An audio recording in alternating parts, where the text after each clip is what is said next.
नमस्कार. नीतिस्पंदन या चॅनलमध्ये आपले सहर्ष स्वागत आहे. नेहमीचाच प्रश्न आपल्याला की या व्हिडिओमध्ये आज काय पाहणार आहोत, तर कोणता विषय पाहणार आहोत या विषयीची जास्ती उत्सुकता ताणून न धरता चला पाहूया.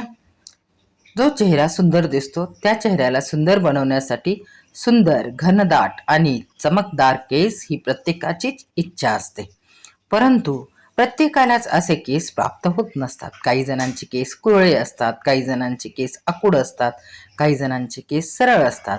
पण आजकालच्या धावपळीच्या जीवनशैलीमध्ये केस गळणे, केस पांढरे होणे किंवा केस विरळ होणे, केसात कोंडा होणे, केसांच्या अनेक प्रकारच्या समस्या आपल्याला आढळून येतात. ह्या समस्या प्रत्येकालाच असतील असे नव्हे, परंतु प्रत्येकाला काही ना काही थोड्या प्रमाणात ही समस्या जाणवते. म्हणूनच आज आपण पाहणार आहोत केसांच्या सर्व समस्यांवरती अत्यंत प्रभावी आणि नैसर्गिक घरगुती असे सुंदर, सोपे, सरळ, सहज केले जाणारे उपाय. हो, परंतु त्याचा रिझल्ट नक्कीच चांगला येईल. चला तर मग सुरू करूया. केसांना कांद्यांचा रस लावल्याने केस पांढरे किंवा काळे या दोन्ही केसांना यांचा फायदा होतो. तर तो कसा? तर पांढरे झालेले केस काळे व्हायला सुरुवात होतात आणि जे काळे केस असतात ते घनदाट, दाट, सुंदर, चमकदार व्हायला सुरुवात होतात. फरक एवढाच आहे की रस केसांच्या मुळांशी लावला पाहिजे. केस पातळ झाले असतील तर ऑलिव्ह ऑइलने केसांच्या मुळाशी मसाज करा. रक्तभिसरण सुंदर होते आणि त्यामुळे केसांचे मुळे देखील दाट होतात, केस वाढीला लागतात आणि अशी सुंदर केसांमुळे आपला चेहरा सुंदर दिसायला लागतो. रात्रभर मेथीदाणे पाण्यात भिजू घाला. सकाळी ही पेस्ट करून केसांच्या मुळांना लावा. पाणी हे थंड असले तरी चालेल. 1 तासानंतर केस धुवा. केस दाट तर होतीलच, परंतु केसांची चमकही वाढेल आणि त्यांना पुरेसे पोषण मिळाल्यामुळे त्यांची वाढ देखील उत्तम रीतीने होऊन आपल्याला जसे हवेत तसे सुंदर, दाट, चमकदार असे केस आपल्याला प्राप्त होतील. जास्वंदीची फुले, मग ती लाल रंगाची असतील तर उत्तम. बारीक त्याची पेस्ट करून घ्या. खोबरेल तेलामध्ये उकळा. थंड झाल्यावर केसांच्या मुळांशी चोळून लावा.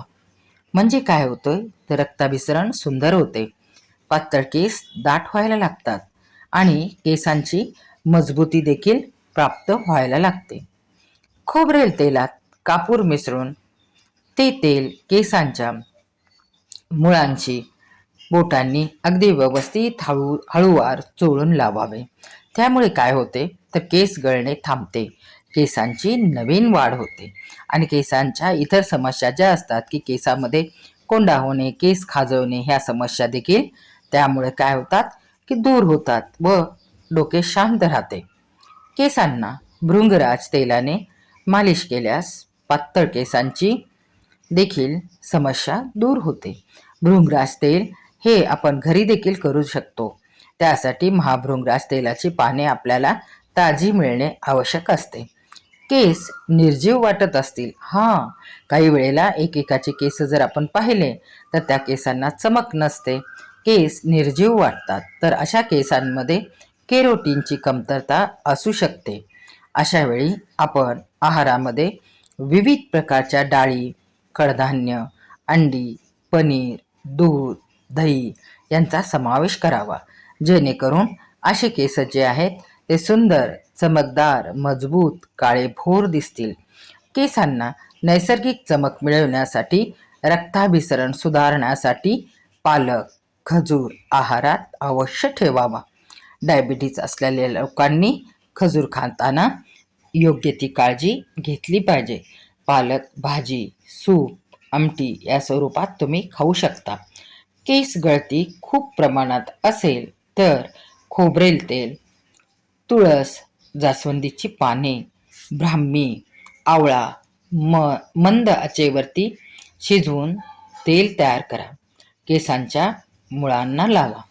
लगेचच फरक पडेल अशी अपेक्षा करू नका, कारण कोणताही रिझल्ट येण्यासाठी थोडीशी वाट ही पाहावीच लागते. आपल्याला आपल्या केसांची लांबी वाढवायची आहे का? तर त्यासाठी आपण काय केले पाहिजे? तर योग्य प्रमाणामध्ये आवळा पावडर, खोबरेल तेल एकत्र करून केसांच्या मुळांची मसाज करा. हळूवार मसाज करा. केसांची लांबी दुपटीने वाढेल. परंतु केस स्वच्छ प्रकारे धुतले गेले पाहिजे, अन्यथा ही पावडर केसांमध्ये अडकून कोंडा होण्याची शक्यता असते. आपले केस गळतात का? केस गळती कमी करण्यासाठी कोरपड जेल, आवळा रस एकत्र करून केसांच्या मुळांना आठवड्यातून कमीत कमी 3 वेळा लावा. बोटांनी हळूवार हलक्या हाताने लावावा व थंड पाण्याने केस सुंदर स्वच्छ धुवावे. केस आपले अकाली पांढरे होत आहेत का? असं जर होत असेल तर दुधी भोपळ्याचे बारीक तुकडे करून उन्हामध्ये वाळवा. खोबरेल तेलामध्ये हे तुकडे उकळून घ्या. तेल कढवून घ्या. थंड झाल्यावर हे तेल एखाद्या काचेच्या बाटलीत भरून ठेवा. दररोज सकाळ संध्याकाळ या तेलाने आपल्या केसांना हळूवार मॉलिश करावी. केस पांढरे होणे तर थांबतेच, परंतु आपल्या केसांच्या इतर काही समस्या असतील तर त्या आपल्याला करेक्ट करता येतात. केसांचे सौंदर्य टिकून ठेवण्यासाठी बाह्य उपचार आवश्यक आहेतच, परंतु त्यासोबतच सकस आहार आणि योग्य काळजी घेणे तितकेच महत्त्वाचे आहे. म्हणजे काय? तर आपण ज्या उशीवर झोपतो त्या उशीचे पिलो कवर हे नेहमी स्वच्छ असले पाहिजेत. आठवड्यातून योग्य वेळेला केस धुतली गेली पाहिजेत. केसांना तेलांची मॉलिश केली गेली पाहिजे. हे उपाय नक्की करून पहा आणि तुमचे अनुभव आमच्यासोबत शेअर करायला विसरू नका. आपल्याला यातला कोणता किंवा कोणती टीप आवडली हे आम्हाला अवश्य सांगा. माहिती आवडली असल्यास चॅनलला नीतिस्पंदन या चॅनलला सबस्क्राईब करायला विसरू नका. तसेच हा व्हिडिओ आपल्या इतर मित्रमैत्रिणींमध्ये जास्तीत जास्त शेअर करा. अशाच नवनवीन विषयांसह पुन्हा भेटूया. अशा सुंदर आणि माहितीपूर्ण विषयांसह फक्त नीतिस्पंदन या चॅनलवरती. तोपर्यंत धन्यवाद. व्हिडिओ पाहिल्याबद्दल मनापासून आपले धन्यवाद. पुढच्या वेळेला आपली एखादी कमेंट मला सांगून जाईल की आपले केस सुंदर छान झाले. ते ऐकल्यावर मला सुंदर आणि छान वाटेल.